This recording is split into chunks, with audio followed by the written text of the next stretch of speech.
देवेंद्र फडणवीसांच्या उपस्थितीत भाजपची आज महत्त्वपूर्ण बैठक होणार आहे। बैठकीत विधानसभा निवडणुकीच्या पार्श्वभूमीवर चर्चा होईल। फडणवीस आमदारांना मार्गदर्शन करणार आहेत। आगामी विधानसभा निवडणुकीत राष्ट्रवादी सर्वाधिक जागा लढवेल आणि मोठ्या प्रमाणात जागा निवडून सुद्धा आणेल असा विश्वास शरद पवार गटाचे प्रदेशाध्यक्ष जयंत पाटील यांनी व्यक्त केला। भारतीय हवामान विभागाच्या अंदाजानुसार आज राज्यामध्ये बहुतेक भागात पावसाच्या सरी बरसण्याची शक्यता आहे।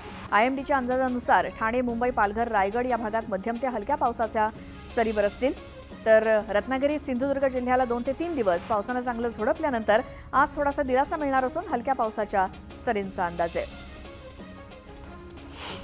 राज्यामध्ये पावसाचा जोर काहीसा ओसरलाय। आज विदर्भात तुरळक ठिकाणी वादळी पावसाचा इशारा देण्यात आलाय। कोकणामध्ये जोरदार सरींची शक्यता आहे, तर उर्वरित राज्यात पाऊस काहीशी उघडीप देण्याची शक्यता हवामान विभागानं वर्तवली आहे।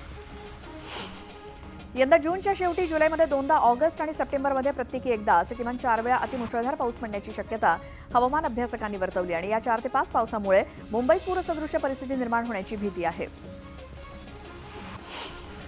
जालना जिल्ह्यात मुसळधार पावसाच्या सरी बरसल्या। तब्बल 1 तास पडलेल्या पावसातच जालना पाण्याखाली गेले। रस्ते जलमय झाल्यानं गुडघाभर पाण्यातून नागरिकांना कसरत करावी लागते, तर सुरुवातीला चांगला पाऊस पडत असल्यानं बळीराजा सुखावलाय। धाराशिवमध्ये मुसळधार पावसानं हजेरी लावली, त्यामुळे धाराशिवमधील शासकीय मेडिकल कॉलेजच्या तळघरात ठेवलेली औषधं भिजली। पावसाचं पाणी स्टोअर रूममध्ये घुसल्यानं लाखो रुपयांची औषधं खराब झाली आहेत। हा सगळा प्रकार तब्बल 3 दिवसांनी समोर आल्यानं शासकीय कॉलेजचा भोंगळ कारभार उघडकीस आलाय। पुणे शहर आणि जिल्ह्यामध्ये यंदा पावसाच्या सुरुवातीलाच म्हणजे जून महिन्याच्या पहिल्याच 10 दिवसात सरासरी 88.90 मिलीमीटर पाऊस झाला। जिल्ह्यातील जून महिन्यातील एकूण सरासरी पावसाच्या निम्म्याहून अधिक पाऊस या दिवसात झालाय। पण धरणातील उपलब्ध पाणीसाठ्यात किंचित सुद्धा वाढ झालेली नाही। सध्या सर्व धरणांमध्ये मिळून 13 टीएमसी पाणीसाठा शिल्लक आहे। राज्यात पावसानं हजेरी लावली असली तरी भाजीपाल्याचा दुष्काळ अद्याप काही संपलेला नाहीये। उत्पादनच कमी होत असल्यामुळे मुंबई बाजार समितीत तुटवडा निर्माण झालाय।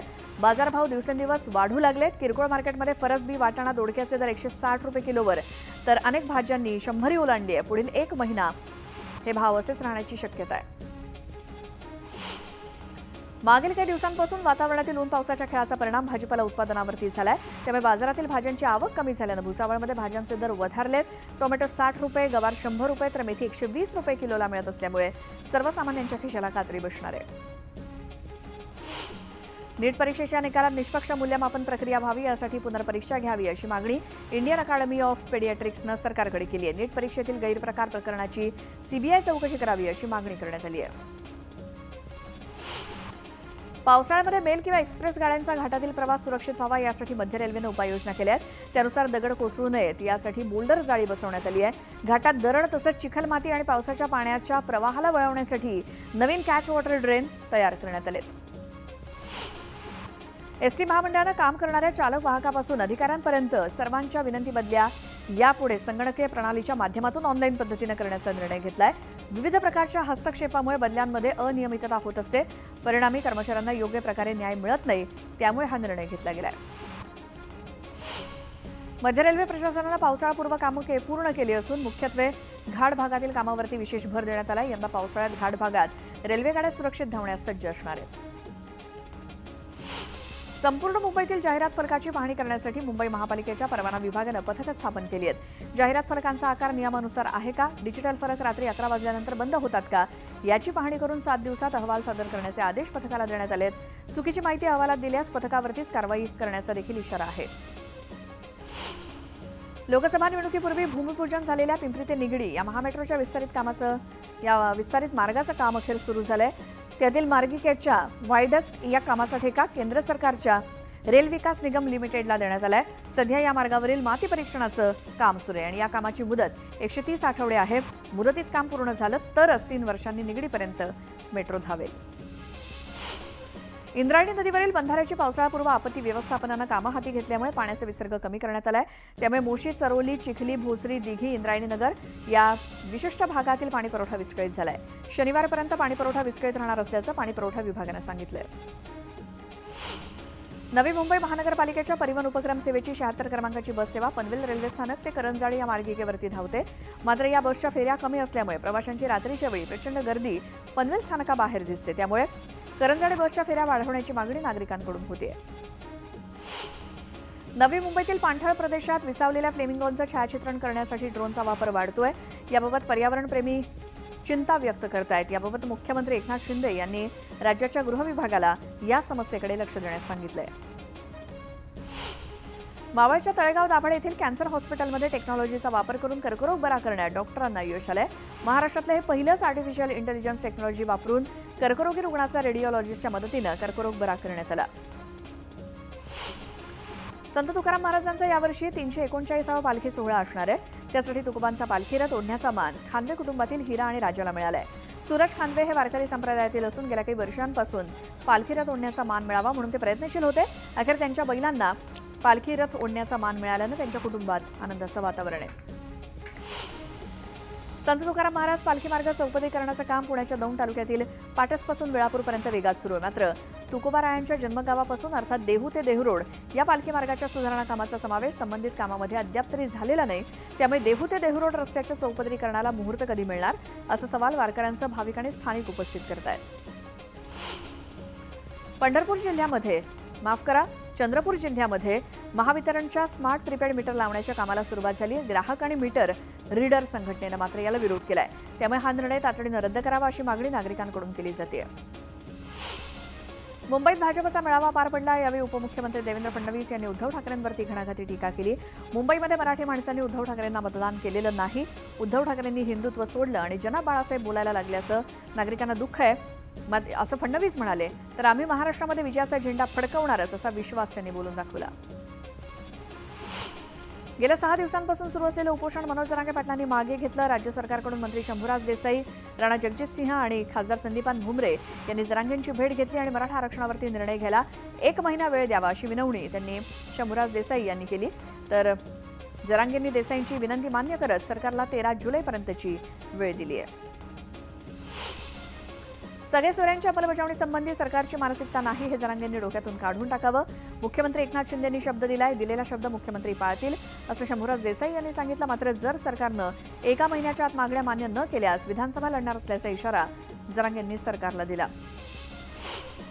उपोषण मागे घेतल्यानंतर मनोज जरांगे रुग्णालयात दाखल झाले। छत्रपती संभाजीनगरच्या गॅलेक्सी रुग्णालयात त्यांच्यावरती उपचार सुरू झाले।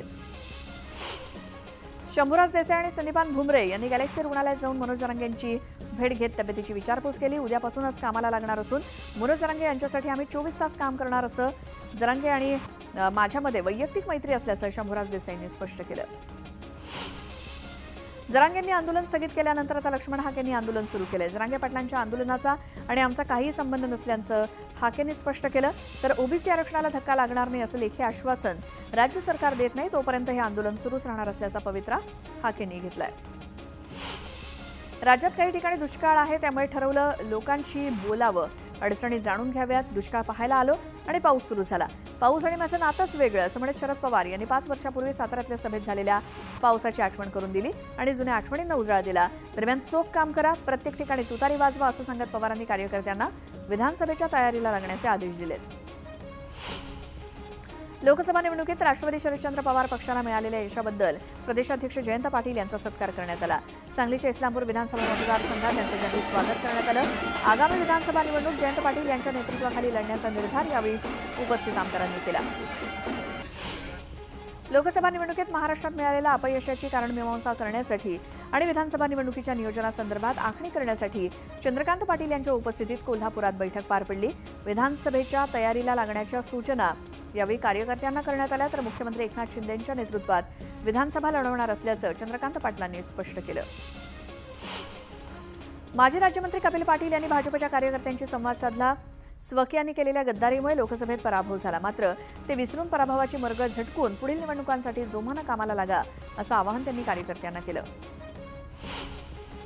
अमोल मिटकरींनी तोंड मिटायला हवं आणि सूरज चव्हाणांनी आपला सूरज कसा योग्य दिशेने उगवेल हे बघितलं पाहिजे असा टोला प्रवीण दरेकर यांनी लगावला। आरएसएस ही भाजपची पितृतुल्य संस्था असून त्यावरती भाष्य करण्याची आवश्यकता नाही। भाजपकडून कोणी राष्ट्रवादीला काहीही बोललेलं नाही असं त्यांनी स्पष्ट केलं। राज्यसभेतील सुनेत्रा पवारांच्या उमेदवारीवरती रोहित पवारांनी भाष्य केलं।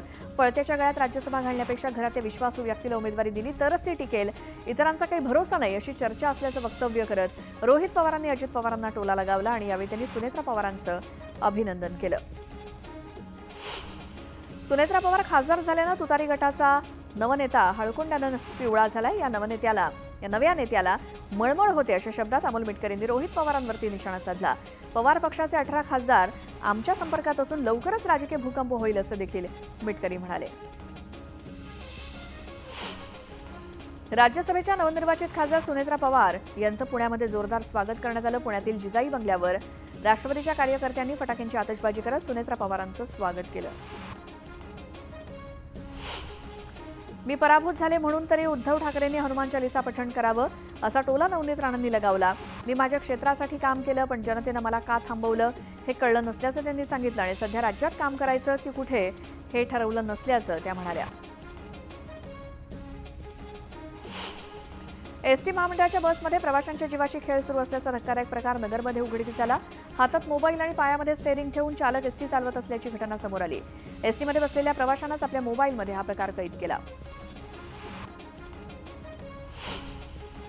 बकरीद निमित्तानं कुर्बानीची परवानगी देणाऱ्या पालिकेला हायकोर्टानं दिलासा दिलाय। बीएमसीनं याबाबत 29 मे रोजी जारी केलेल्या परिपत्रकाला विरोध करत हायकोर्टामध्ये आलेल्या जीवमैत्री ट्रस्टला दिलासा देण्यास हायकोर्टानं नकार दिलाय। मात्र कुठल्याही रहिवासी इमारतीत कत्तलीला परवानगी देण्यात आलेली नाही। नागपूर ते अमरावती महामार्गावरील चामुंडी एक्सप्लोजिव्ह कंपनीमध्ये स्फोट झाला। या स्फोटामध्ये 5 जणांचा जागीच मृत्यू झालाय तर 7 जण जखमी झालेत। स्फोट झालेल्या युनिटमध्ये फटाक्यांना लागणाऱ्या वातीचं पॅकेजिंग केलं जातं। दुपारी जेवणाच्या सुट्टीत हा स्फोट झाला। नागपुरातील स्फोटानंतर चामुंडी फॅक्टरीजवळ माजी जिल्हा परिषद अध्यक्ष सुनीता गावंडे यांच्या नेतृत्वात काही पदाधिकाऱ्यांनी रास्ता रोको करण्याचा प्रयत्न केला। त्यामुळे अमरावती नागपूर महामार्गावरती काही काळ वाहतूक खोळंबली होती। पोलिसांनी आंदोलकांची समजूत काढून रस्ता मोकळा केला तर काही जणांना ताब्यात घेतलं। नागपूर इथे घडलेली स्फोटाची घटना अत्यंत दुर्दैवी असल्याच्या भावना उपमुख्यमंत्री देवेंद्र फडणवीस यांनी व्यक्त केल्या। जिल्हा प्रशासन आणि पोलीस आयुक्तांच्या संपर्कात असून जिल्हा प्रशासनाच्या वतीनं आवश्यक ती सर्व मदत पुरवली जात असून मृतांच्या कुटुंबियांना मुख्यमंत्री सहायता निधीतून आर्थिक मदत दिली जाईल असं फडणवीसांनी स्पष्ट केलं। संग्रामपूरच्या आदिवासी भागातील चिचारी येथील पाण्याची टाकी पडली। या घटनेत जीवितहानी झाली नसली तरी टाकीच्या आवाजानं गावात दहशत माजली आहे। शासनाच्या जलजीवन मिशन योजनेच्या निकृष्ट दर्जाच्या बांधकामानं ही घटना घडली असून टाकी बांधकामात घोटाळा करणाऱ्यांवरती 24 तासात कारवाईची मागणी करण्यात येते। अकोला जिल्ह्यातील ज्वारी खरेदीची मर्यादा संपल्यानं शासकीय ज्वारी खरेदी केंद्र बंद करण्यात आले। त्यामुळे शेतकऱ्यांना प्रति क्विंटल 1000 रुपये कमी दरानं ज्वारीची विक्री करावी लागते। त्यामुळे ते आर्थिक अडचणीत सापडले असून शासनानं मुदतवाढ देऊन संपूर्ण ज्वारी खरेदी करावी अशी मागणी करण्यात येते। रत्नागिरीच्या राजापूर परिसरात जोरदार पावसानं हजेरी लावली। यावेळी मुंबई गोवा महामार्गावरील हातिवले टोलनाक्याजवळ पुराचं पाणी साचलं। वाहन चालकांची त्यामुळे दमछाक झाली। बीड शहरामध्ये जातीय सलोखा रॅलीचं आयोजन करण्यात आलं। यामध्ये मोठ्या संख्येनं सर्व जाती धर्माचे लोक सहभागी झाले होते। लोकसभा निवडणुकीनंतर बीड जिल्ह्यात जातीय तेढ निर्माण झाली आणि या पार्श्वभूमीवर या रॅलीचं आयोजन करण्यात आलं।